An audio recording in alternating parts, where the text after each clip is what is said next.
কাজী নজরুল ইসলামের জন্মদিনে আমার নিবেদন। আমাদের ভালো করো হে ভগবান, সকলের ভালো করো হে ভগবান। আমাদের সব লোকে বাসিবে ভালো, আমরাও সকলের বাসিব ভালো।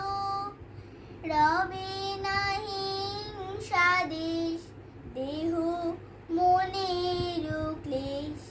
মাটির পৃথিবী হবে স্বর্গ সমান। জ্ঞানের আলোক দাও হে ভগবান, বিপুল শক্তি দাও হে ভগবান। তোমার ওই দেওয়া জ্ঞানে চিনিব তোমায়, তোমার শক্তি হবে কর্মে সহায়। ধর্ম যদি সাথী হয়, রবে না কো দুঃখ ভয়।